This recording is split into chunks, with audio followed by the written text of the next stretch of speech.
It says I'm live and I'm streaming live, but then the other window says that I'm not live.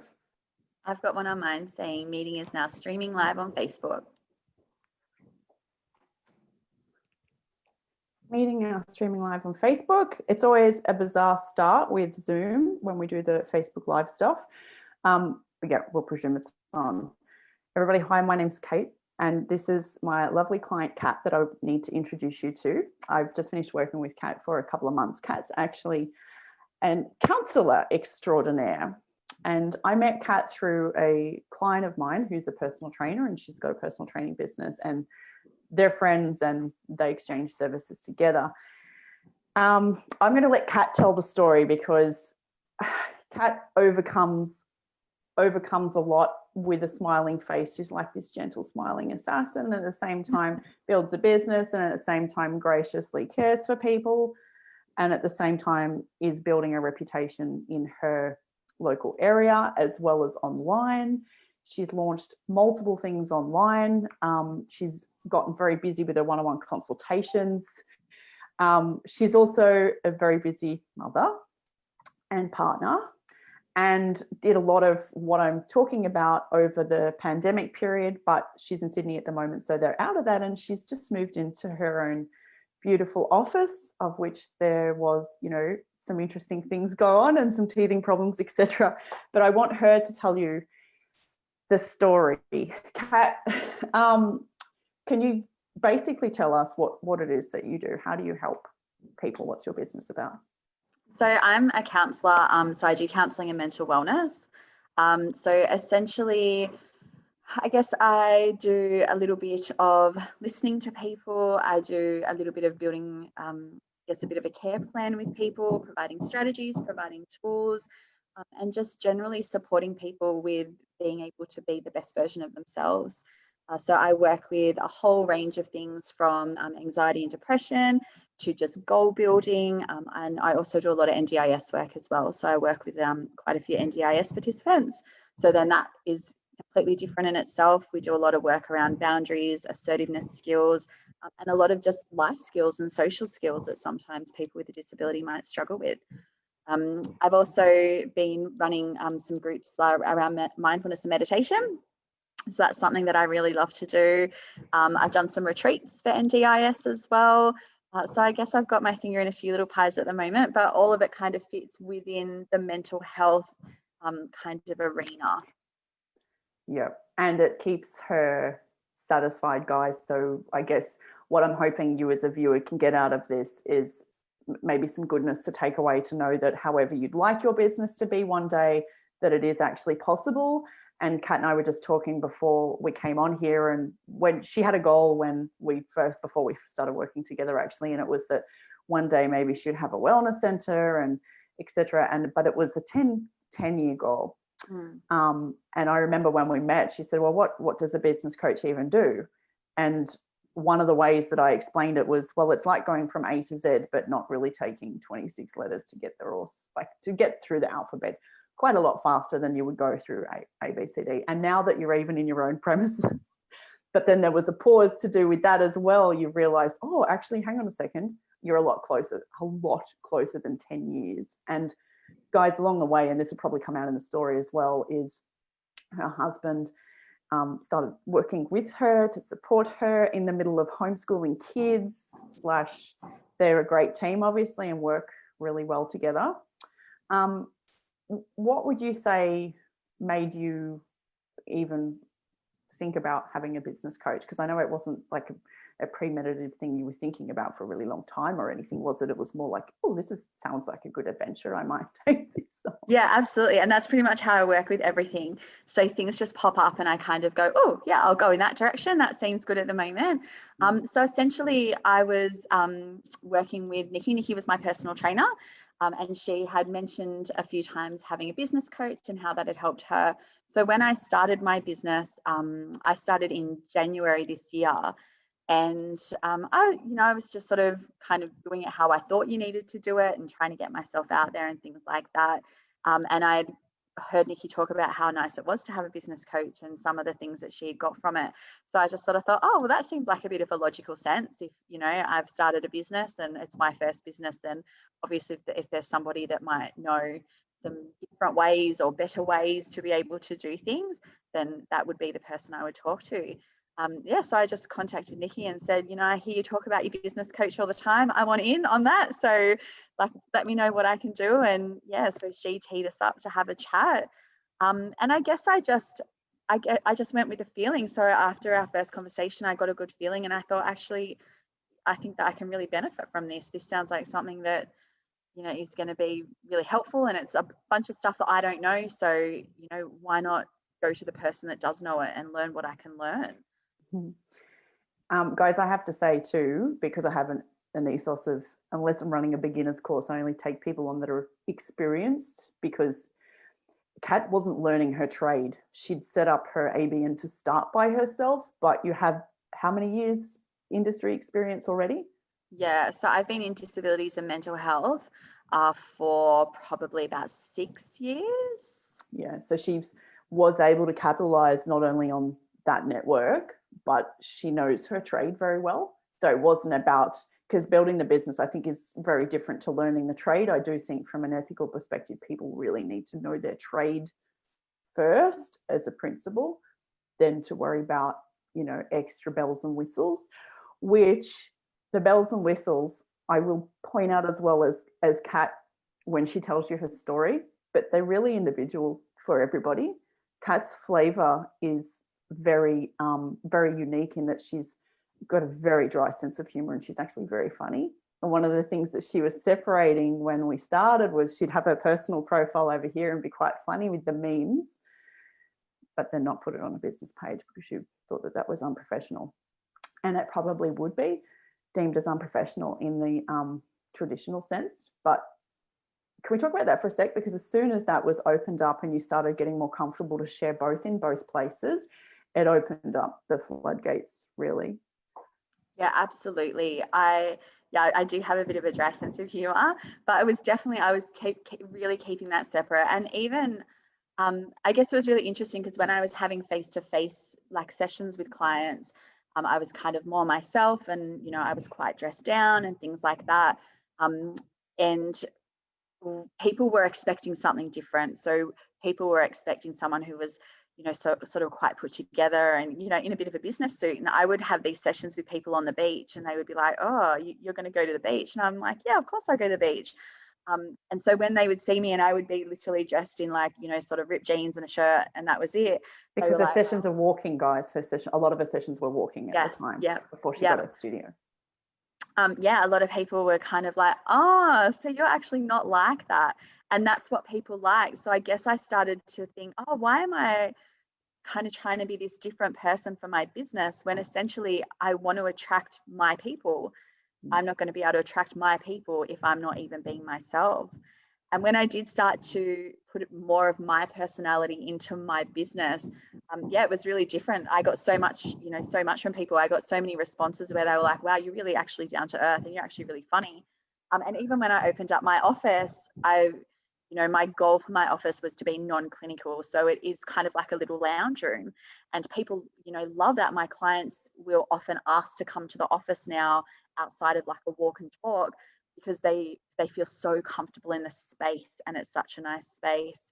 I mean, I don't wear shoes. So often when people come and see me for the first time, they will walk into the office and I go and answer the door and I've got no shoes on and you can kind of see the eyes go down and I have to say, listen, if you want to take your shoes off, whack them off, because as soon as I get into the office, my shoes come off.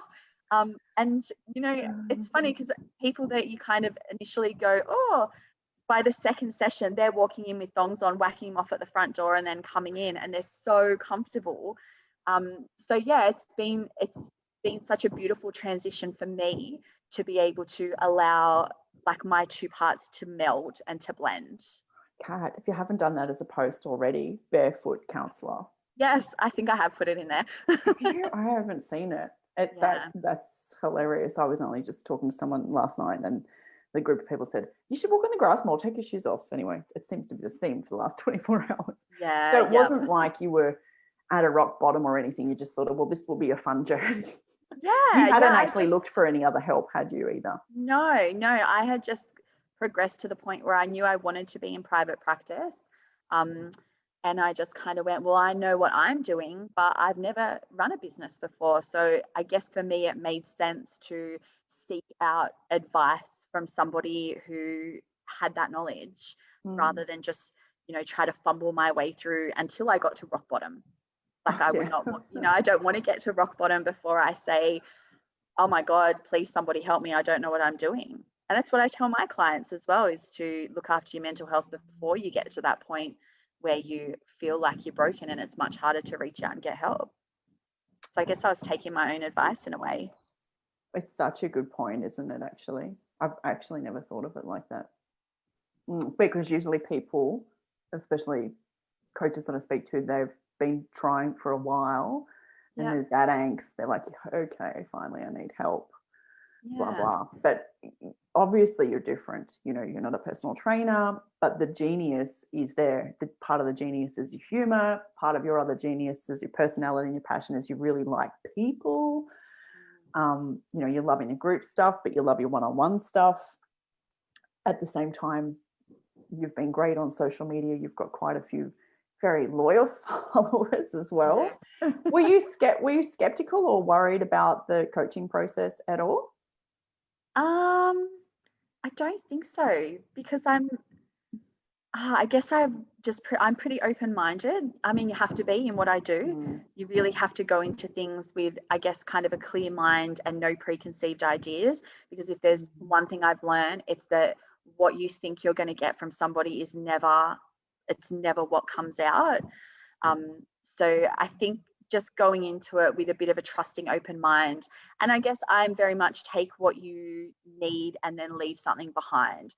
So if there was things that we did together that, I sort of thought, I don't know how I'm going to be able to swing that in a counselling way, I would just go away, kind of roll it around in my head for a day or two. And then generally I would come back and be like, okay, yeah, now I can see how I can make that work. So I guess it's being open-minded to even what you're getting given and going, all right, how am I going to roll this around until it sits like where it needs to for me? And I have to say, guys, it wasn't, and it's, full kudos to Kat, because there's nothing easy about escalating things 5 to 10 years along the timeline and doing it in 3 months. There's nothing easy at all. There's definitely been meltdowns. It's just that she's taken it on the chin like a proper business person and made decisions quite quickly without letting it affect her self-esteem and self-worth and all that. So, full kudos to you. But one of the things that I thought was just gorgeous and kind of funny and cute when we started was that Kat thought she was going to buy a house and had to buy a house before she did a retreat in the house. And that was one of our first things that we talked about in the conversation. I thought, have you thought about renting? Maybe. Yeah. And now she's done multiple retreats. Yes, she's also had retreats that didn't sell, so she scrapped them, and it's not a big deal. And she moved on, and the rest are sell outs. And she's got meditation courses, and she's full of one-on-ones, or as full as she wants to get or can get at the moment. And she's looking at the next project. But in terms of, can you tell us a little bit about the story about the studio, where you are, and maybe the goals and the timeline, because I think that's inspiring for people, because things don't go in a straight line. Yeah.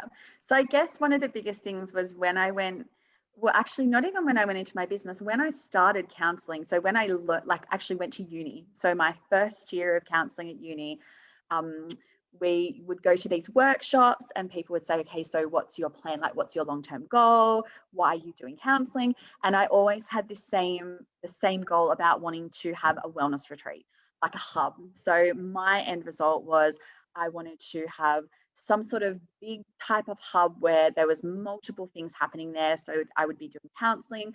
I would have like a naturopath, a massage therapist, all of these beautiful things where it was almost like a one-stop mental wellness shop where you could go in for the day, you could have a counseling session, go and get a massage after it, go and get some Reiki, and then walk out, just feeling completely, mentally, energetically invigorated.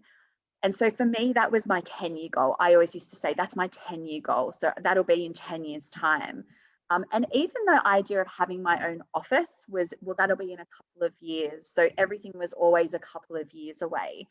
And I don't even know where those numbers came from. It was just how I was running. I just sort of thought, well, it will probably take that long to be able to reach that. And so obviously I started doing, you know, the coaching, and things were starting to happen quite quickly. I was getting, you know, much more present on my social media and starting to reach out to people around me. And so it started to develop quicker than what I thought. So I got to the space where I was like, actually, do you know what? I think I'm actually going to be able to get an office. So even that was brought forward like quite quickly. So it took a little while to find a space, and then I found a space and had to do quite a bit of work to it to get it to where I wanted it to be. So I've been in my space now for probably about 3 months. So I walked in on Monday just gone. We had huge rains over the weekend on the South Coast, and there was just water that was running down my wall like a little waterfall through the ceiling, down my brick wall, and had flowed out like all over my carpet, my lounge, my rug, all of these things. And of course, I had just like a moment where I stood there and thought, oh my God. And then I, you know, had clients that day. So I instantly went into, okay, how am I going to organize this? And it was pretty stressful. Like there was a few days where I was just like, oh, this is too much. Like, you know, what am I going to do? I don't think I want an office anymore. So yeah, absolutely. I had that meltdown where I just went, oh, I just can't even process this at the moment. But the beautiful thing that came out of it was that this morning I was sitting in here and I was chatting to my husband about it. And it reminded me of what my end goal was. And I was like, well, I'm getting really stressed out about this office, but this is such a short-term thing for me. I want my wellness hub. So now I get to see that my wellness hub isn't 10 years away like I originally thought. I kind of went, oh, I'm okay with this. I can live with this because this is short-term. And, you know, I guess this is still a space that it's still completely usable. I had my ladies in here for their meditation group this morning, and they all commented about how beautiful the space was and how comfortable it was and how, you know, it has this really nice energy. So it's, you know, still the same space that it was, but it really gave me pause to be like, well, why am I being so stressed about a space that's short term when actually what I wanted was a wellness hub? And it reminded me that that's what I really wanted at the start of this whole journey. And it's actually possible. More than possible, actually. She'll rock it. Can you, obviously the space feels good, Kat, because it's you. It's not because you like that blue color, although I know you love that blue color. It's very calming. Yeah. But you know, and it's great branding, etc. But guys, can you see how it's all about a feel? It's definitely not to do with your branding. If anything, Kat undid some of her branding. Yeah, absolutely. I rebranded myself to be, you know, a shoes off, chilled out, take a seat, sit where you want. And I guess that was really different for people as well. I did a post where I did a video where I talked about, you know, that when you come in, there's a 2-seater lounge and a 1-seater lounge, but they're not actually designated. Like we kind of have that perception where we have to sit on one and the counsellor sits over on the 1-seater. I do probably, you know, there's probably half and half where I will spread out on the 2-seater lounge and my client decides that they're more comfortable sitting on the 1-seater. So I really, I guess, put it out there that I was not in that same mold. I'm very different. I've done a lot of sessions on the floor. I work with kids. Kids don't want to sit on a seat. So we get the toys down and we sit on the floor with them, and that's where we do the session. So yeah, I guess it was really helpful to get that out there so people didn't have to come here to see that. They actually got to hear that, and that was what drew them in.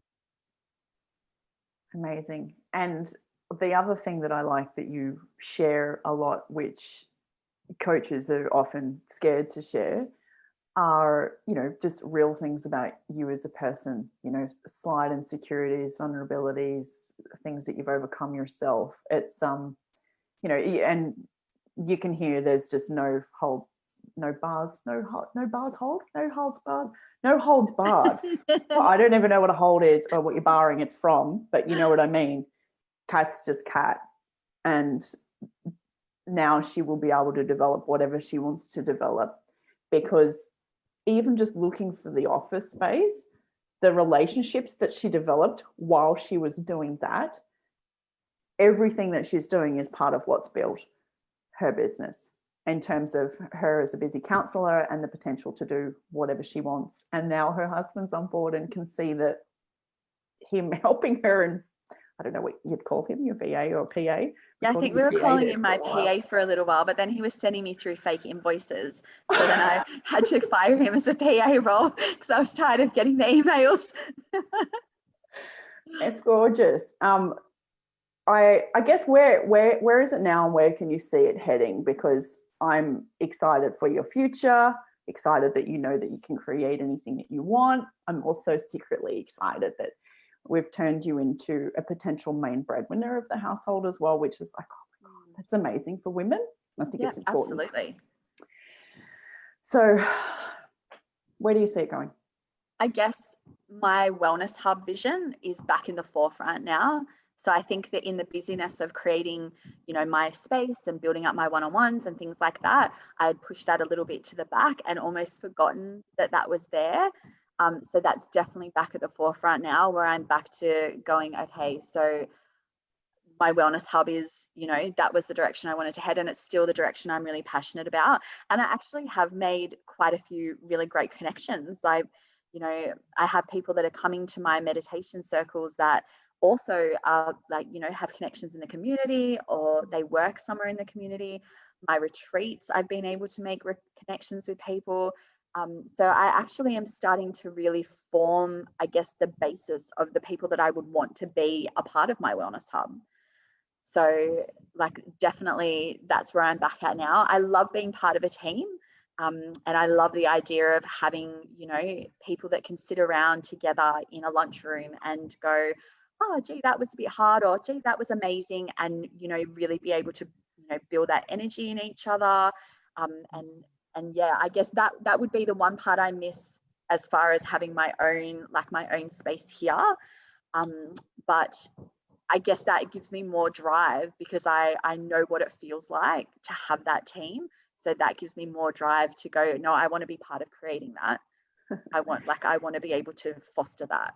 Yeah, on your own terms this time, not necessarily absolutely. Even as an employee. And I have to say, I love the face-to-face contact stuff as well. But, we've had COVID for a large time of the year as well. So it just really wasn't an option. And your business was still able to run, even whether it was online or face-to-face, it was still actually able to run.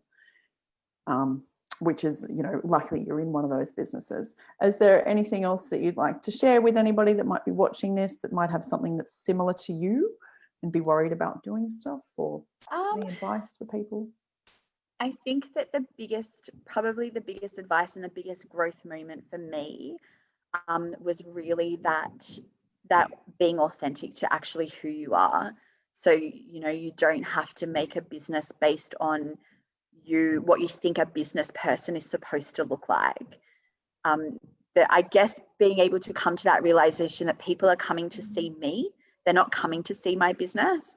So people aren't coming and then looking at my carpet tiles now that are a bit stained from the flood and going, oh, well, I don't want to talk to her because her carpet tiles are stained. They're actually still 100% comfortable to come here because they were coming to see me, not to see my carpet tiles.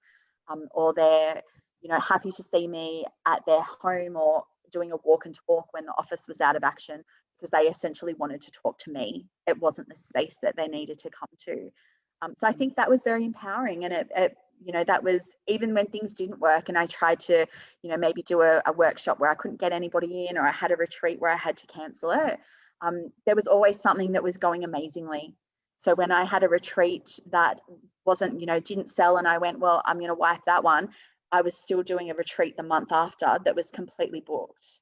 So there was always kind of a trade-off where I was like, well, maybe that's just not my direction at the moment. So then I focused back on the direction that seems to be sitting well and comfortable, and I guess running with the gut a little bit of, well, actually feeling a little bit uncomfortable about this. And there was a direct correlation between the stuff that I was maybe not sure about and whether it actually got people in. Because if I was running something and I was like a little bit like, oh, I don't really know, guaranteed they were the things that nobody wanted to come to, nobody booked in for, and I wiped. But the things that I would be doing that where I was like, oh, actually, I can't wait to do this. This is so down my alley and I love the idea of it. They were the things that people just like jumped into, and I just was like running out of seats for. Yeah, because you can't not teach it. Yeah, 100%. And you would do it whether people came or they didn't come. And as a coach, we love helping people anyway. And no matter what the money situation is, I'd love people to get from this that do the thing because you love the thing anyway, and that your marketing gets to fit in with that because you're an individual and your passion and whatever your targets are get to fit in with that as well, rather than changing it and thinking that because social media or because business has to be done whatever way that we need to run on statistics and stuff. And don't get me wrong, we have tracked sales and she's tracked things as she goes because you have to implement that stuff or it's just a hobby. However, she's doing the thing and she would do the thing for free anyway. Yeah. Like I would have these conversations with people anyway. I would be with the clients I would be doing it anyway, as would you. We love the stuff. There just happens to be a payment there. And it's so empowering. I hope so many women can listen to this and go, well, I am actually able to receive a transaction of money for helping people, and that they're good at it and that they can wear their heart on their sleeve while they do it. In fact, they should. It works better.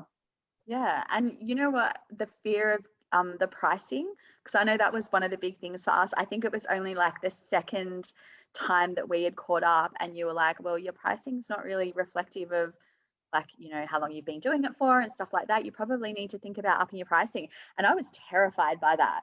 Like at that stage, I thought, wow, if I like put my prices up, no one will come to see me. So again, it was that mindset of people aren't coming to see me because I charge cheap prices.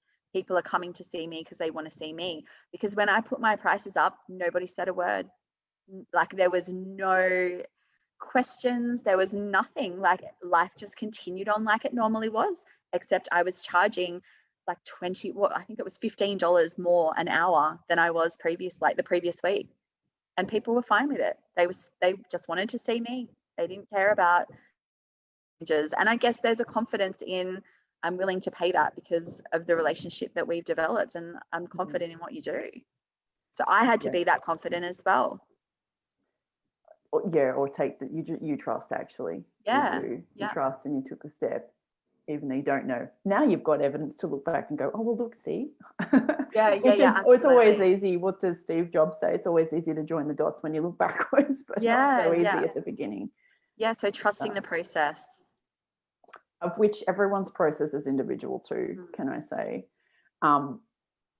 Please don't think that you definitely have to do business in a way that you just increase your prices. It's everyone's. If you've got any questions in regards to what you could do with your business or what maybe needs to change, please feel free to send me a message. I'll probably tag Kat on the video as well. Highly recommend you watch and follow her story, follow her page, do any of her online courses, because just being around her is amazing, as all her face-to-face clients say. And you guys know where to contact us. Feel free to ask questions. Thank you so much again, Kat, for your time today. I hope it's inspired plenty of people. I'm sure it has. I'm sure it has. And I have to talk to you after this as well, so don't go anywhere. Okay. And I'll talk to you soon.